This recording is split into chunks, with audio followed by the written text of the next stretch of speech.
Assalamualaikum warahmatullahi wabarakatuh. Kami dari kelompok 5 ingin mempresentasikan tentang model pengembangan standar profesi dengan anggota Fadlur Rahman Fikri, Yusrika Nur Ifadah, Mugits Aditya, Anindita Niken, dan saya Sufyan Zaki.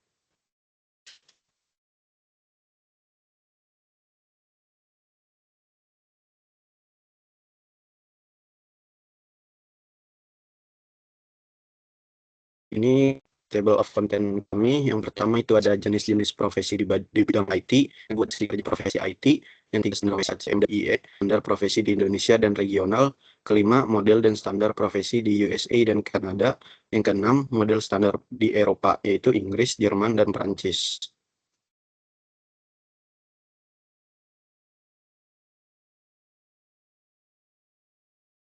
Pertama, jenis-jenis profesi di bidang IT. Yang pertama itu ada programmer. Seorang programmer adalah ahli dalam menciptakan dan mengembangkan perangkat lunak menggunakan berbagai bahasa pemrograman.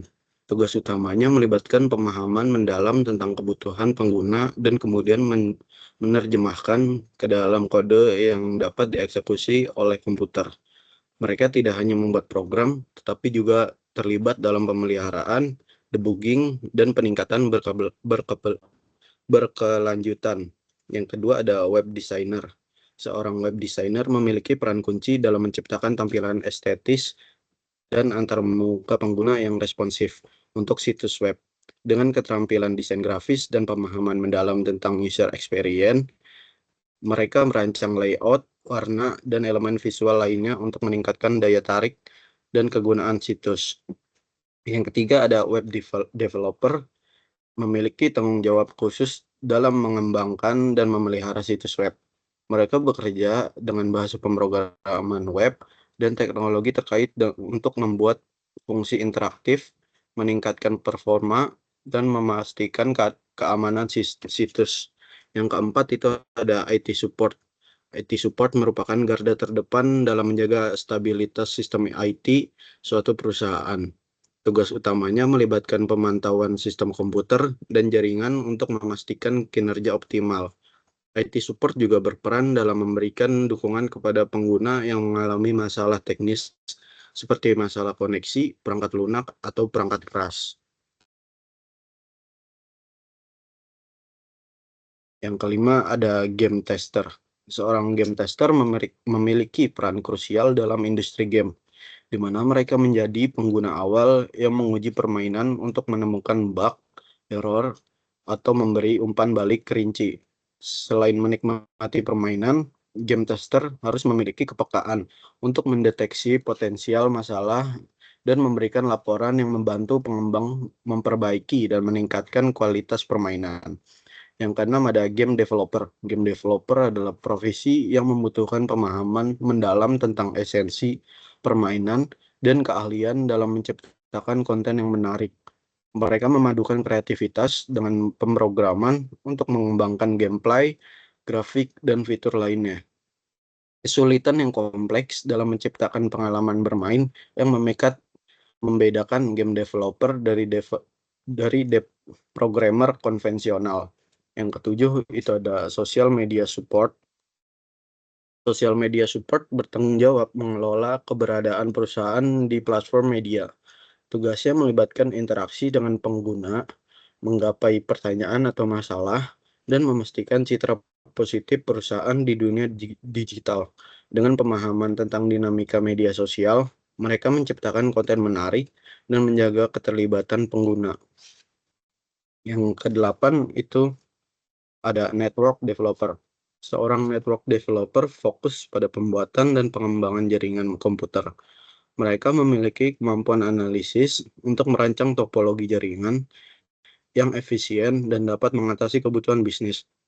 Dengan pemahaman mendalam tentang protokol komunikasi dan teknologi jaringan, network developer berperan dalam memastikan konektivitas yang andal dan aman. Yang kesembilan itu ada network information and security. Profesi network information and security bertanggung jawab atas keamanan jaringan dan pemeliharaan sistem. Mereka menangani aspek keamanan data, mengidentifikasi dan mengatasi potensi ancaman keamanan, serta menjalankan prosedur pemeliharaan rutin. Dengan fokus pada keamanan, mereka memastikan integritas dan kerahasiaan data dalam suatu institusi atau organisasi.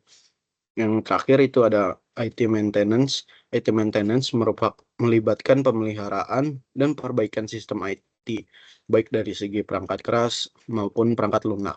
Pekerjaan ini mencakup tugas-tugas seperti upgrade perangkat lunak, penanganan masalah perangkat keras, dan pemastian keadaan sistem.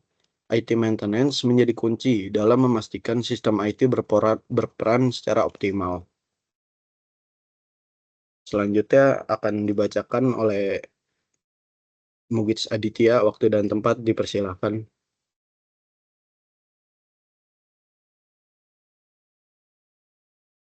Ya, di sini ada deskripsi kerja profesi IT.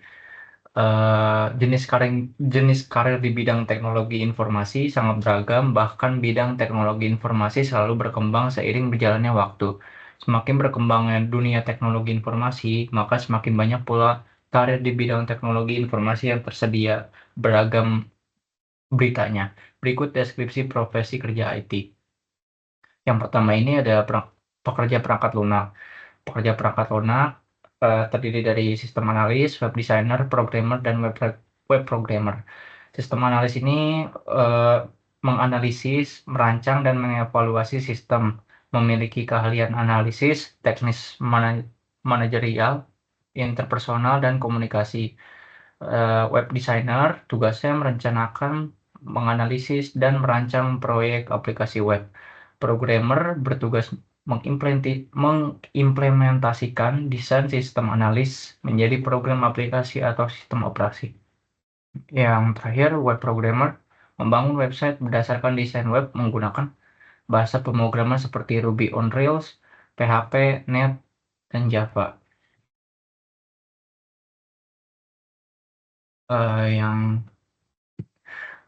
Yang B, pekerja perangkat keras, technical engineer, merawat dan memperbaiki perangkat komputer, melakukan quality control, dan membantu pengembangan teknologi baru. Networking engineer, memantau, menguji, dan mengamankan jaringan komputer, serta menginstal program keamanan jaringan. Yang C, pekerja sistem operasi, eh, MIS Director, tugasnya mengelola keseluruhan sistem informasi, termasuk hardware, software, dan sumber daya manusia. Yang kedua ada IDP Operator, tugasnya mengoperasikan program pemrosesan data elektronik secara berulang dengan proses sederhana. Yang terakhir ada sistem administrator, tugasnya mengelola, memelihara, dan memastikan keamanan serta kinerja sistem. Yang D, pekerja industri teknologi informasi, eh, ada IT Business Development, tugasnya adalah eh, jenis pekerjaan yang melibatkan berbagai kegiatan yang diidentifikasi oleh pengelompokan kerja di berbagai sektor industri teknologi informasi. Seorang profesional di bidang business development bertanggung jawab dalam menyusun target serta strategi jangka panjang organisasi. Mereka bekerja untuk membangun dan memelihara hubungan yang baik dengan pelanggan, mengidentifikasi peluang bisnis baru yang potensial, serta melakukan negosiasi bisnis dengan berbagai pihak.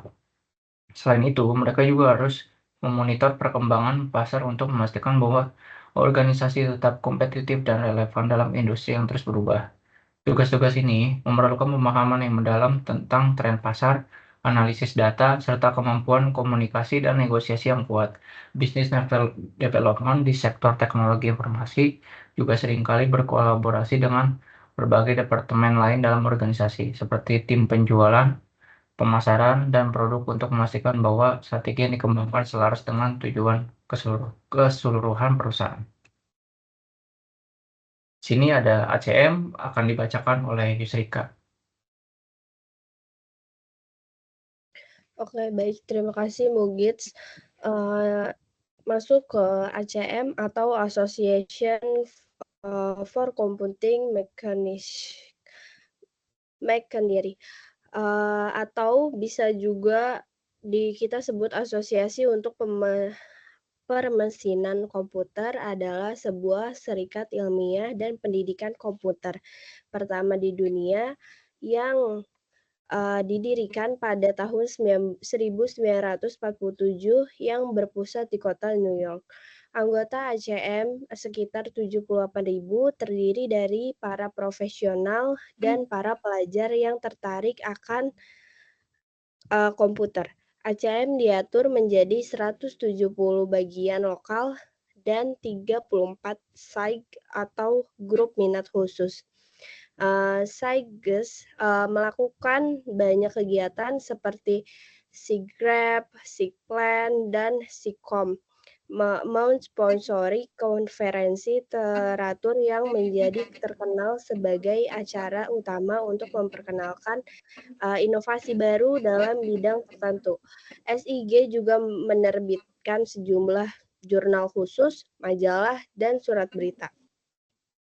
SIGS merupakan kelompok minat khusus ACM mewakili hampir setiap wilayah utama dari komputasi, menawarkan kekayaan konferensi, publikasi, dan kegiatan pada skala lokal sampai global. SIGS sendiri terdiri dari beberapa kelompok atau bagian, antara lainnya itu SIGACHAS, SIGEDGE, SIGARD, SIGADA, SIGGAP. Kita akan bahas lebih spesifik ya satu persatu. Yang dimaksud SIGACHAS itu apa sih? SIGACHAS itu kelompok ACM khusus dalam hal akses komputasi yang bertujuan untuk mempromosikan kepentingan profesional komputasi yang memiliki cacat fisik, penerapan komputasi, dan teknologi informasi dalam memecahkan masalah cacat. SIGACHAS juga berusaha untuk mendidik masyarakat untuk mendukung karir bagi penyandang cacat. Nah, yang kedua itu ada SIGACHART. Dia itu kelompok algoritma khusus dan teori komputasi adalah sebuah organisasi internasional yang mendorong dan mempromosikan penemuan dan penyebaran berkualitas tinggi. Penelitian ini dalam ilmu komputer teoritis, analisis formal, perhitungan yang efisiensi, dan proses komputasi.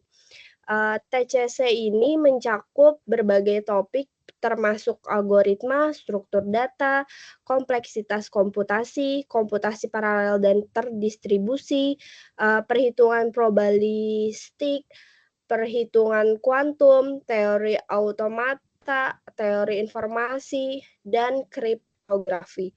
Nah, yang ketiga itu ada SIGADA, itu adalah kelompok khusus yang bergelut dan menekuni tentang bahasa programan ADA, menyediakan forum pada sebuah aspek dari bahasa ADA dan teknologi, termasuk penggunaan, pendidikan, standarisasi, metode desain, dan implementasi kompiler. Nah, yang keempat itu ada SIGAP.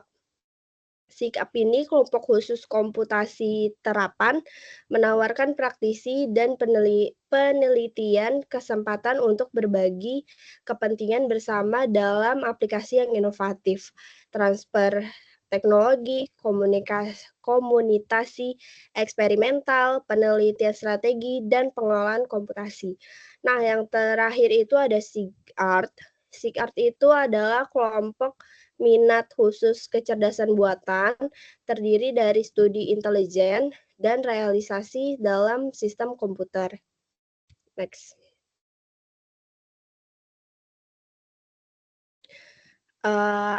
ACM juga pesaing utama ACM itu adalah IEEE, Computer Society. Sulit untuk generalisasi akurat tentang perbedaan antara keduanya. Tetapi ACM berfokus pada teori ilmu komputer dan aplikasi pengguna akhir, sementara IEEE lebih memfokuskan pada perangkat keras dan masalah standarisasinya. Nah, berikut ini adalah kurikulum ilmu komputer tahun 2010 standar. ACM, yang pertama itu ada computer engineer atau yang biasa kita sebut dengan teknik komputer. Yang kedua itu ada computer science. Yang ketiga itu ada information system. Yang keempat itu ada software engineering.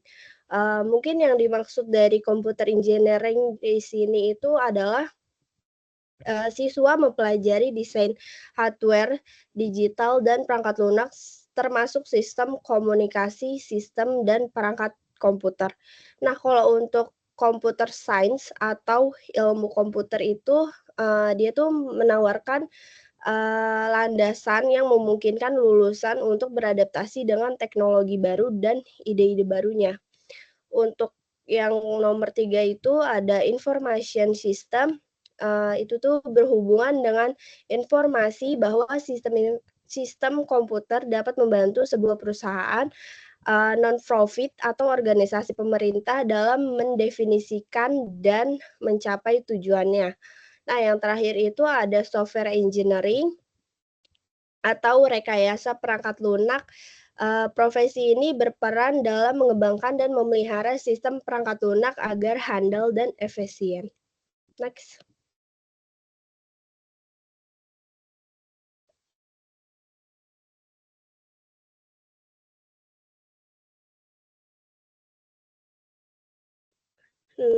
Oke.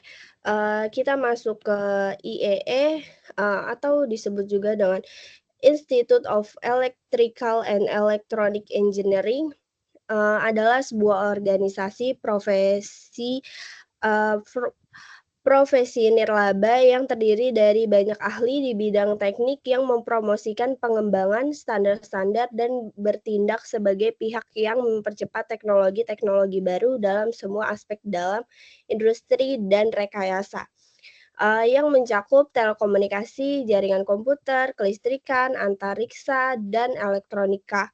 Nah, berikut ini adalah sertifikat profesional dalam beberapa bidang berdasarkan yang ditawarkan oleh IE, yaitu yang pertama itu ada sertifikat biometrik profesional. Itu tuh menetapkan standar dasar pengetahuan dalam industri biometrik. Nah, individu yang lulus ujian IECBP ini siap untuk menunjukkan bahwa mereka memiliki tingkat kemahiran yang diperlukan untuk melakukan sesuatu dengan kompeten dan efektif. Yang kedua itu ada Certificate Software Development Associate, pada profesi CDE ini ditunjukkan untuk lulusan insinyur, perangkat lunak, dan profesi perangkat lunak, dan berfungsi untuk menjabatani kesenjangan antara pengalaman pendidikan dan dunia nyata persyaratan kerja. Yang ketiga itu ada Certificate Software Development Professional, dimaksud untuk karir tingkat menengah bagi profesi pengembangan perangkat lunak yang ingin menunjukkan kemampuan mereka sesuai standar praktik pengembangan perangkat lunak dan untuk membuat karir lebih maju. Nah, yang terakhir itu ada Wireless Certificate Engineering Technology. Ini membantu profesional nirkabel dalam mendapatkan pengakuan sebagai profesional yang memiliki pengetahuan yang diperlukan, keterampilan, dan kemampuan untuk memenuhi tantangan hari ini dan ke depannya. Mungkin selanjutnya akan dibacakan oleh Fikri. Oke, masuk ke standar profesi di Indonesia dan regional. Standar profesi adalah seperangkat pedoman, aturan, dan kriteria yang ditetapkan oleh badan atau organisasi profesional untuk menentukan kompetensi, etika, dan kualitas kerja yang diharapkan dari para praktisi dalam bidang tertentu. Standar ini mencakup berbagai aspek seperti kualifikasi pendidikan, keterampilan teknis, perilaku profesional, dan tanggung jawab etis yang harus dipenuhi oleh individu yang berpraktik di profesi tersebut. Adapun tujuan dari standar profesi, next, yaitu yang pertama ada meningkatkan kualitas layanan, meningkatkan kualitas layanan ini adalah standar profesi yang memastikan bahwa layanan yang diberikan oleh para profesional memenuhi tingkat kualitas yang diharapkan, sehingga memberikan manfaat maksimal bagi klien atau masyarakat yang dilayani. Yang kedua, menjaga etika dan integrasi. Di sini standar profesi mengatur perilaku etis dan tanggung jawab moral para profesional, memastikan bahwa mereka beroperasi dengan integritas, kejujuran, dan penghormatan terhadap hak-hak individu. Yang ketiga ada perlindungan konsumen. Di sini ada standar profesi berfungsi untuk melindungi konsumen atau penerima layanan dari praktik yang tidak profesional, berisiko, atau merugikan dengan menetapkan kriteria minimum yang harus dipenuhi oleh semua praktisi. Yang keempat ada mendorong pengembangan kompetensi. Dengan menetapkan standar yang jelas, para profesional terdorong untuk terus mengembangkan keterampilan dan pengetahuan mereka melalui pendidikan berkelanjutan, pelatihan, dan pengembangan profesional. Yang kelima ada meningkatkan kredibilitas dan kepercayaan publik. Di sini membantu membangun dan mempertahankan kepercayaan publik terhadap profesi tersebut, karena masyarakat yakin bahwa para profesional memenuhi kriteria yang tinggi dan bekerja dengan kompetensi yang diakui.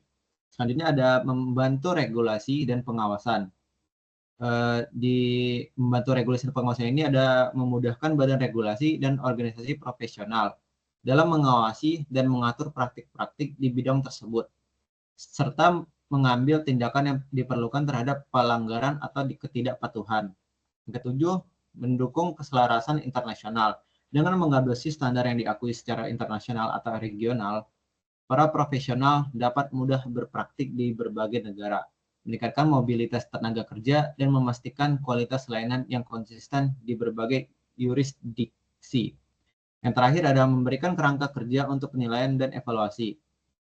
Standar profesi menyediakan dasar yang jelas untuk menilai kinerja dan kompetensi para profesional, baik melalui ujian sertifikasi, evaluasi berkala, maupun audit profesional. Next.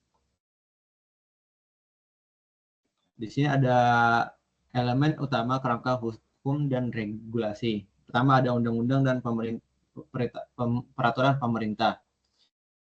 Di sini ada undang-undang di legislasi dasar yang memberikan landasan hukum untuk pengaturan standar profesi di berbagai bidang. Contohnya ada undang-undang praktik kedokteran, undang-undang pendidikan, atau undang-undang ketenagakerjaan yang mencakup aspek standar profesi. Ada peraturan pemerintah. Peraturan yang dibuat oleh pemerintah untuk mengimplementasikan ketentuan yang ada dalam undang-undang. Peraturan pemerintah seringkali memberikan detail lebih lanjut tentang pelaksanaan standar profesi. Yang kedua ada peraturan menteri dan lembaga terkait. Di peraturan menteri ini yaitu peraturan yang dikeluarkan oleh kementerian terkait yang mengatur detail operasional dan teknis standar profesi di bidang tertentu, seperti peraturan Menteri Kesehatan atau peraturan Menteri Pendidikan dan Kebudayaan. Di sini ada lembaga terkait, badan atau lembaga yang memiliki wewenang untuk mengatur, mengawasi, dan menegakkan standar profesi, seperti Badan Nasional Sertifikasi Profesi atau bisa disingkat dengan BNSP, Ikatan Profesi, dan Dewan Pendidikan Tertinggi. Yang ketiga ada organisasi profesi. Di sini ada kode etik, yaitu organisasi profesi seperti Ikatan Dokter Indonesia atau yang disingkat dengan IDI, Ikatan Akuntan Indonesia atau disingkat IAI, dan lainnya biasanya memiliki kode etik yang harus diikuti oleh anggotanya.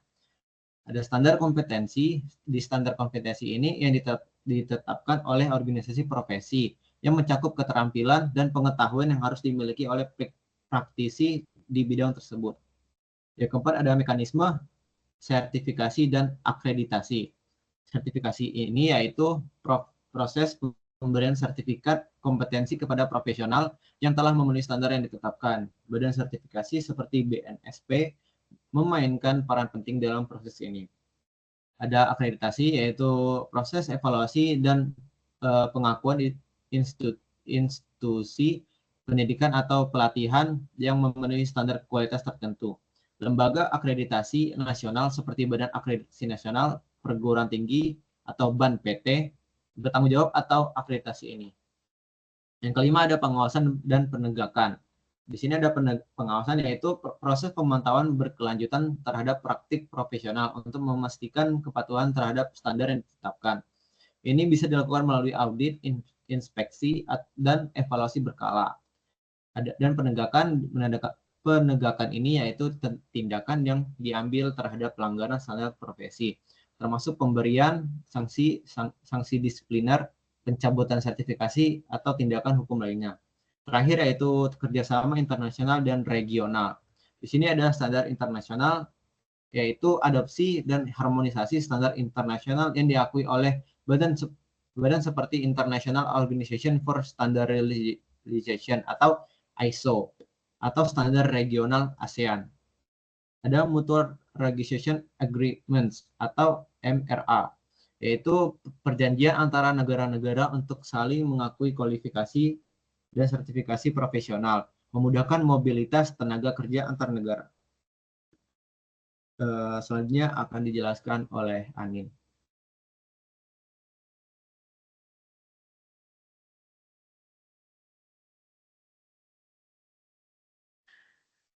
Ya, terima kasih Fikri. Selanjutnya ada sejarah model dan standar profesi USA. Perkembangan standar profesi di Amerika Serikat mencerminkan perubahan historis mulai dari sistem magang hingga era digital. Revolusi industri, era progresif, dan pasca Perang Dunia Kedua membentuk sistem regulasi, pendidikan, dan lisensi. Faktor seperti teknologi, globalisasi, dan perubahan sosial terus mempengaruhi evolusi standar. Hasilnya adalah sistem pendidikan terstruktur, lisensi ketat, kode etik, dan fokus pada pendidikan berkelanjutan. Standar terus beradaptasi menghadapi tantangan kontemporer, memastikan kompetensi dan melindungi kepentingan publik. Next.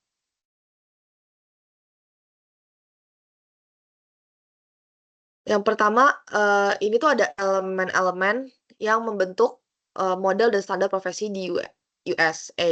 Yang pertama ada sistem pendidikan dan sertifikasi. Untuk sistem pendidikan ini ada pendidikan formal, itu ada gelar sarjana hingga dokter dan dengan akreditasi program. Selanjutnya ada lisensi dan sertifikasi, yaitu ujian lisensi, magang, dan pendidikan berkelanjutan. Selanjutnya ada standar profesi, yaitu asosiasi profesional menetapkan standar etika dan praktik. Selanjutnya, peran asosiasi profesional ini, yang pertama penetapan standar, yaitu etika, kompetensi, dan praktik terbaik.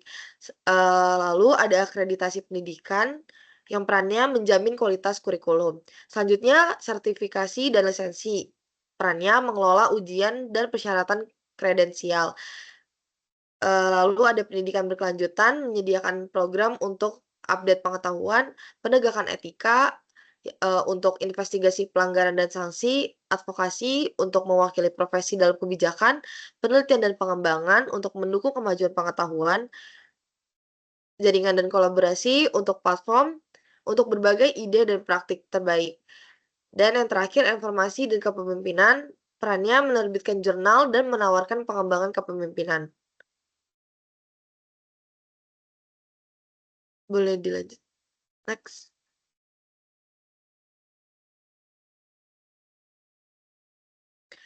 Oke.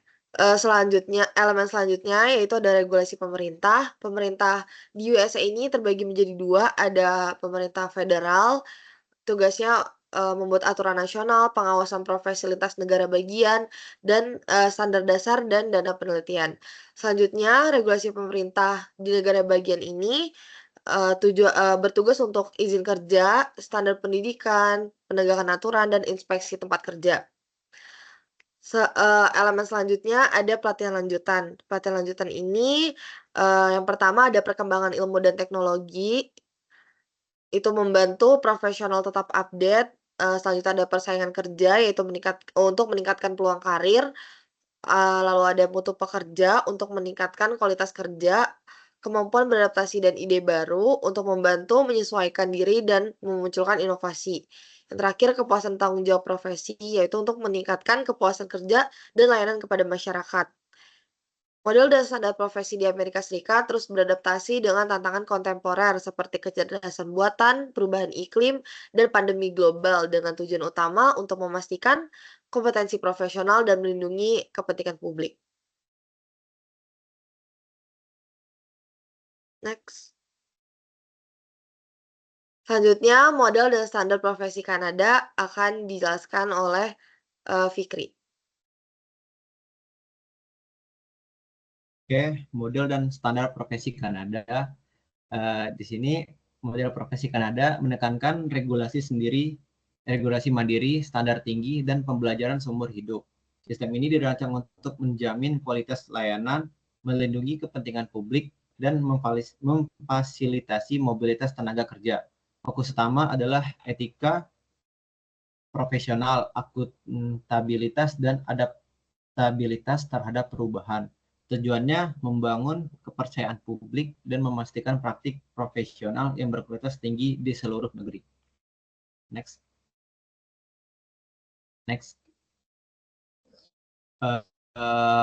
Ada model standar Kanada.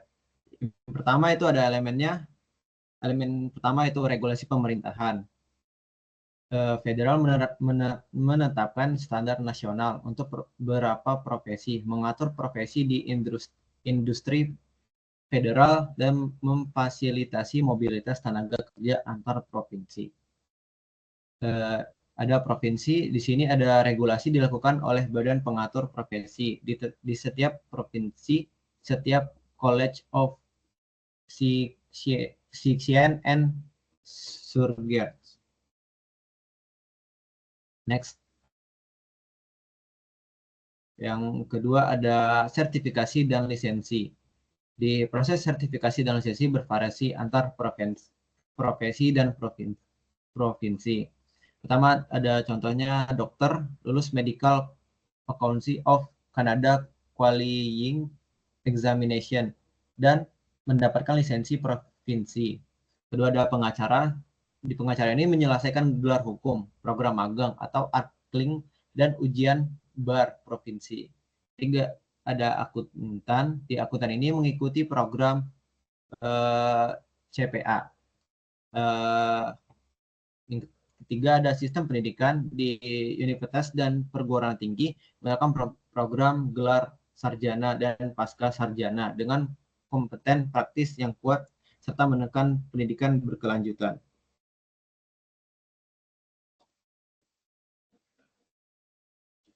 Keempat ada asosiasi profesional. Di asosiasi seperti APEGA dan CPA, Kanada mengatur standar dan sertifikasi serta mendukung pendidikan berkelanjutan. Yang kelima ada pengembangan profesional berkelanjutan atau CPD. CPD diwajibkan untuk memastikan kompetensi profesional tetap terjaga. Pertama ada kedokteran. Di kedokteran ini program Maintenance of Certification atau MOC oleh Royal College.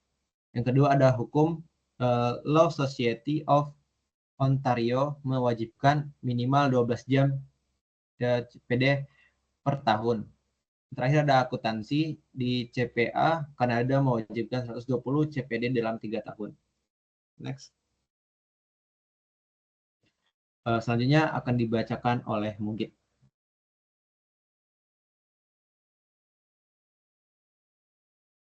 Ya, di sini ada model dan standar profesi di Eropa, Inggris, Jerman, dan Prancis. Model dan standar profesi di Inggris, Jerman, dan Prancis berperan penting dalam menjaga kualitas layanan profesional global. Ketiga negara ini, sebagai pionir di Eropa, memiliki pengaruh signifikan dalam pengembangan standar yang diadopsi di berbagai negara. Pembahasan mencakup sistem regulasi, persyaratan pendidikan dan pelatihan, proses sertifikasi dan lisensi, serta pengembangan profesional berkelanjutan di ketiga negara tersebut. Fokus diberikan pada profesi kunci seperti kedokteran, hukum, teknik, dan akuntansi. Inggris dipilih karena pendekatannya lebih liberal, Jerman dengan sistem pendidikan dualnya, dan Prancis dengan tradisi sentralisasi yang kuat. Model dan standar profesi di Inggris. Model standar profesi di Inggris, sejarahnya, perkembangan profesi di Inggris ini berakar sejak abad pertengahan dengan kemunculan guild dan asosiasi perdagangan. Revolusi industri mendorong spesialisasi dan profesionalisasi berbagai bidang. Aspek legal dan institusional seperti pembentukan badan regulasi oleh Parlemen Inggris turut mempengaruhi perkembangan ini. Misalnya, General Medical Council dibentuk pada tahun 1858 untuk mengatur profesi kedokteran. Elemen-elemen spesifik yang membentuk model dan standar profesi di Inggris. Regulasi dan sertifikasi di Inggris umumnya dilakukan oleh badan-badan profesional yang diakui secara hukum. Misalnya, profesi hukum diatur oleh Solicitors Regulation Authority dan Bar Standards Board. Badan-badan ini bertanggung jawab untuk menetapkan standar, memberikan akreditasi, dan mengelola proses sertifikasi. Mereka juga memiliki wewenang untuk memberikan sanksi terhadap anggota yang melanggar standar profesi. Standar profesional di Inggris mencakup berbagai aspek, termasuk etika, pendidikan, dan praktik. Sebagai contoh, dalam profesi akuntansi, Institute of Chartered Accountants in England and Wales (ECAAW) menetapkan standar etika yang ketat, termasuk integritas, objektivitas, dan kerahasiaan. Standar pendidikan umumnya melibatkan gelar sarjana yang relevan, diikuti oleh pelatihan profesional dan ujian kualifikasi. Sistem profesi Inggris menekankan pengembangan profesional berkelanjutan (CPD) sebagai komponen penting, dengan banyak badan profesional mewajibkan anggotanya melakukan CPD rutin. Contohnya, RICS mensyaratkan minimal 20 jam CPD tahunan. Penerapan standar ini terlihat dalam kasus-kasus disipliner, seperti hukuman yang dijatuhkan Solicitors Disciplinary Tribunal pada 2019 pada seorang pengacara atas pelanggaran etika, menunjukkan penegakan standar dalam praktik profesional. Ya, untuk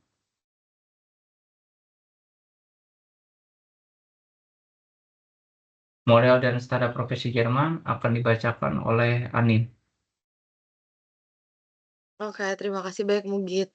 Jadi untuk model dan standar profesi di Jerman ini berkembang dan memiliki sejarah yang panjang yang sangat dipengaruhi oleh tradisi guild, abad pertengahan, dan sistem pendidikan dual yang unik. Sistem pendidikan dual yang menggabungkan pembelajaran teoritis sekolah dengan pelatihan praktis di tempat kerja telah menjadi ciri khas pendekatan Jerman terhadap pendidikan profesional sejak abad ke-19. Sistem ini berkembang pesat setelah Perang Dunia Kedua, menjadi model yang diadopsi oleh banyak negara lain. Untuk elemen-elemen yang mempengaruhinya, yang pertama ada regulasi dan sertifikasi profesi di Jerman, umumnya diatur oleh kombinasi hukum federal dan negara bagian atau Länder, dan organisasi profesional. Untuk proses lisensi dan sertifikasi bervariasi tergantung pada profesi, tetapi umumnya melibatkan kombinasi pendidikan formal, pelatihan praktis, dan ujian negara. Organisasi kunci dalam proses ini termasuk Kamar Dagang dan Industri Jerman atau IHK untuk profesi bisnis dan industri, serta berbagai asosiasi profesional seperti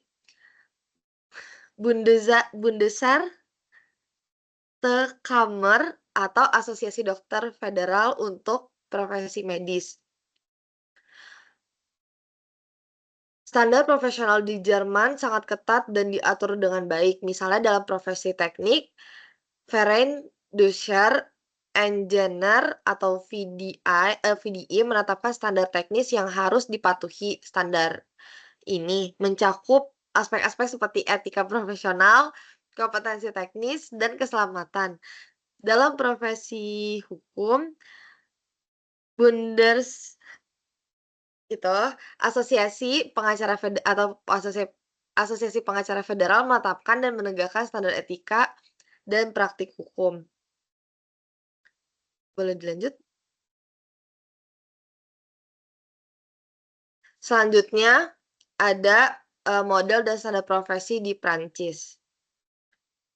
Evolusi profesi di Prancis memiliki sejarah panjang yang dipengaruhi oleh tradisi korporatisme dan peran kuat negara. Sejak Revolusi Prancis, negara telah memainkan peran sentral dalam mengatur dan mengembangkan profesi. Sistem pendidikan tinggi Prancis, terutama Grandes Écoles, telah menjadi sarana utama dalam mempersiapkan elit profesional negara. Kebijakan nasional seperti sistem pendidikan tersentralisasi dan perancangan ekonomi pasca Perang Dunia Kedua telah membentuk lanskap profesional Prancis. Elemen-elemen spesifik yang membentuk model dan standar profesional Prancis. Yang pertama, regulasi profesi di Prancis melibatkan kerjasama pemerintah dan organisasi profesional, Kementerian Pendidikan Tinggi, dan order professionals seperti untuk dokter dan pengacara berperan penting dalam sertifikasi dan pengaturan profesi. Standar profesi di Prancis ketat diatur oleh organisasi seperti Ordre des Médecins dan AFNOR. CPD Formation Continue adalah hak pekerja sejak 1971 dengan sistem Compte Personnel de Formation sejak 2014. Baik profesi mewajibkan CPD ini untuk mempertahankan lisensi.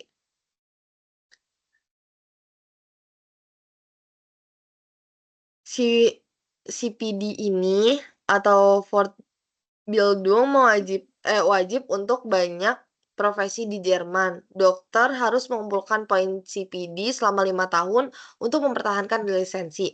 Program CPD sendiri disediakan oleh asosiasi profesional dan lembaga pendidikan tinggi. Standar profesional di Jerman ditetapkan ketat seperti dalam industri otomotif dan kedokteran. Sistem terus beradaptasi dengan tantangan modern termasuk digitalisasi dan integrasi pekerja asing. Fokus pada pendidikan praktis, standar tinggi, dan pembelajaran seumur hidup menghasilkan tenaga kerja terampil mendukung kekuatan ekonomi Jerman.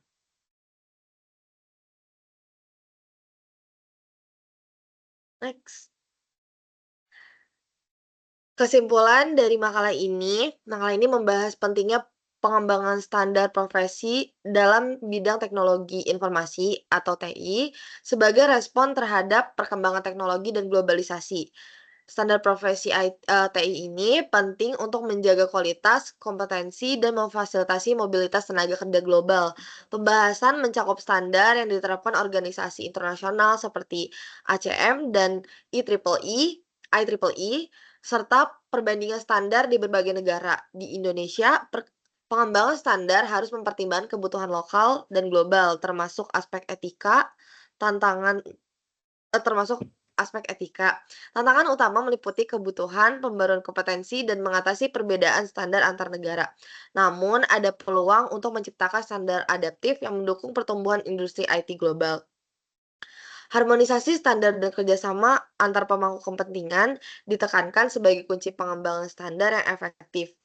Kesimpulannya, standar profesi IT yang komprehensif dan adaptif penting untuk mendukung profesionalisme dan efisiensi dalam menghadapi era digital.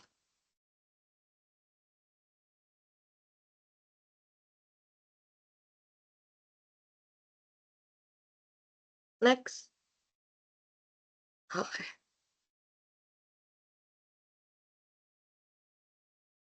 Mungkin sekian dari kelompok kami. Kurang lebihnya mohon maaf. Wassalamualaikum warahmatullahi wabarakatuh.